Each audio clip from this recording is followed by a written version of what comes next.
We came to Rwanda following the invitation that Rwanda extended to us to be part of this commemoration, and we felt it important to join in the commemoration of the genocide that happened 30 years ago here. And the fact that President Paul Kagame and the government of Rwanda felt that they should invite us is born out of the position that South Africa has always taken vis-a-vis Rwanda. We've always had good relations with Rwanda over a number of years. In fact, when the genocide happened 30 years ago, it was President Mandela who regretted that we did not really fully give a helping hand to the Rwandese at the time when they were going through a moment of catharsis themselves, because we were bringing an end to the system of apartheid, and the two very important events just almost crossed each other like ships in the night. So following that, South Africa embarked on a number of initiatives, which President Kagame spoke about in his speech at the commemoration today, applauding the help that South Africa post-apartheid gave to Rwanda and the solidarity that we pledged, how we helped Rwanda to rebuild its health system by supporting and paying for doctors from Cuba, and how we opened our universities and colleges for Rwandese students to come to South Africa to learn, and how he said many of those who were trained in South Africa are today occupying positions of leadership in their own country. So he applauded South Africa. That in many ways goes to demonstrate the very good and special relationship between our two countries, a relationship which over the years, yes, has faced some challenges. He and I, from the time I became president, have always sought to find ways of straightening out the wrinkles in our relationship. And last night I had an extensive discussion with him about how we can refashion our relationship and on a bilateral basis deal with some of the issues that have to do with visas, that have to do with travel.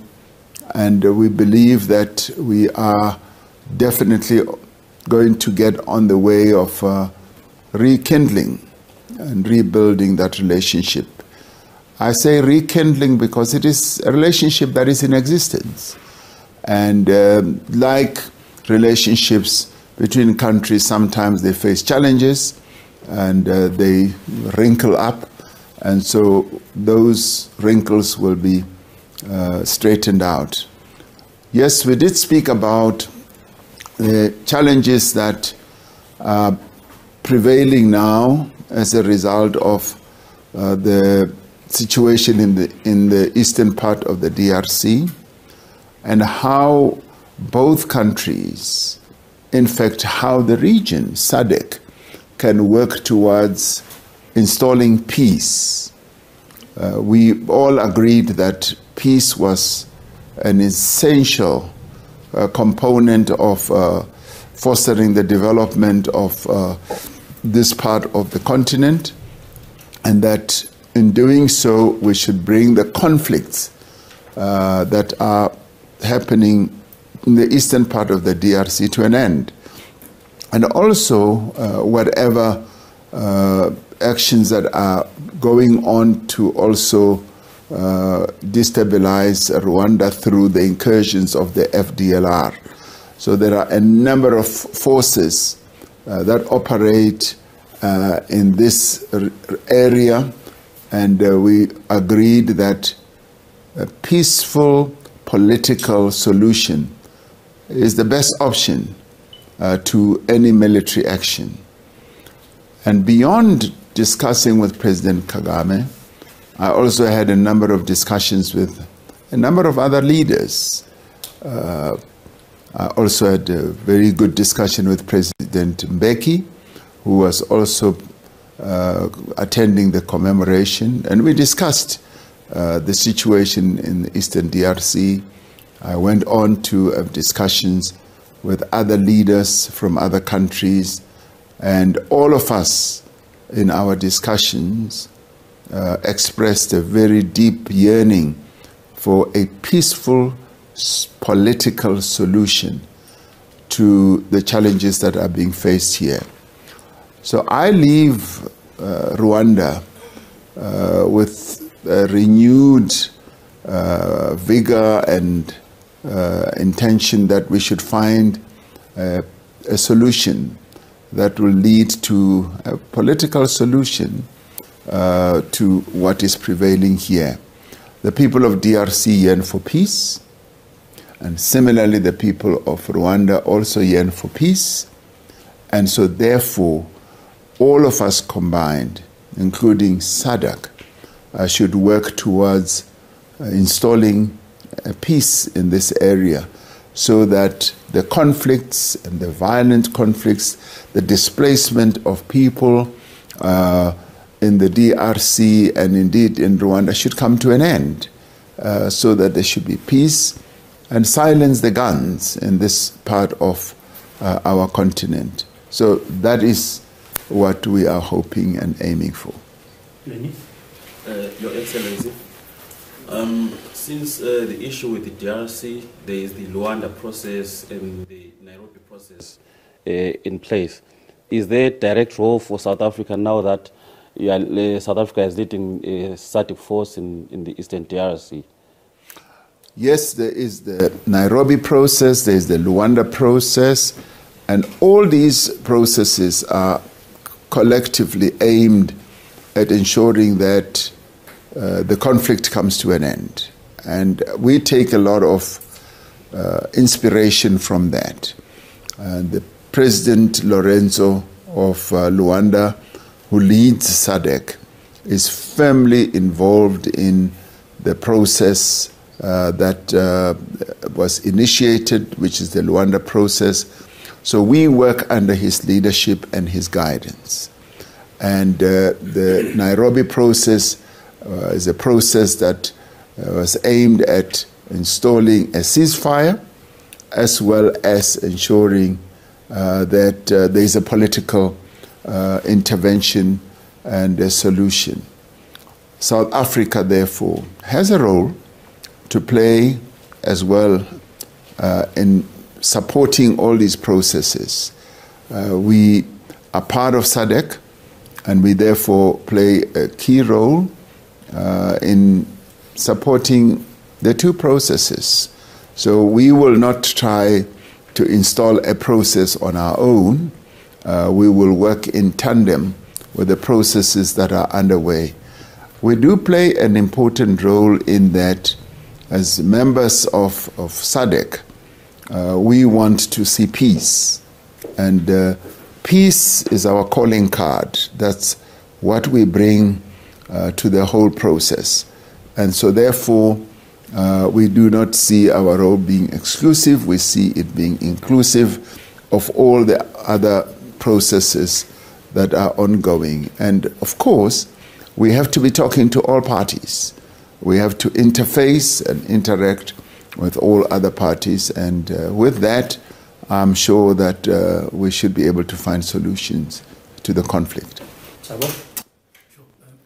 Thanks, Vincent. Mr. President, if you could flesh out some of the details on the discussions you had with Mr. President Kagame on resolving the standoff around the visas.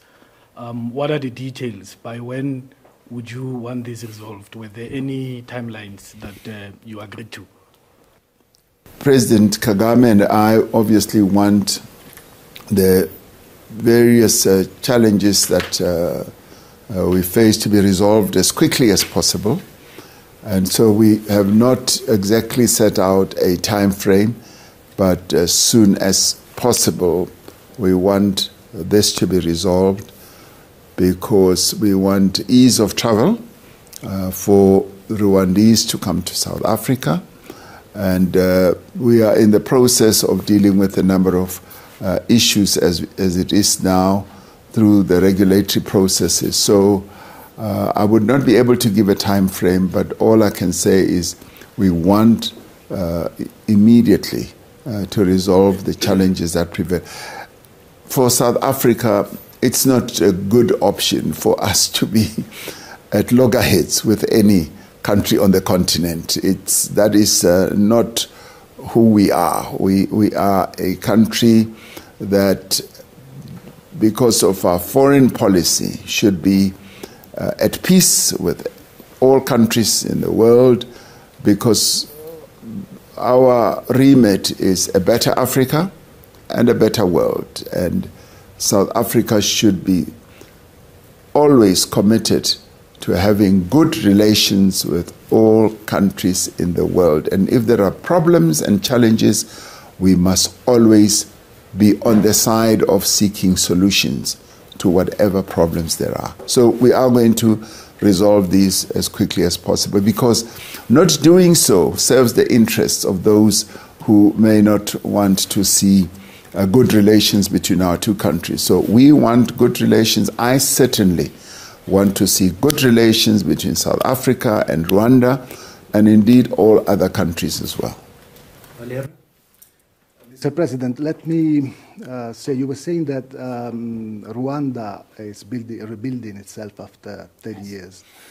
Let me draw a parallel with South Africa, if it's possible. 30 years after apartheid, the next election, maybe ANC will lose its majority for the first time.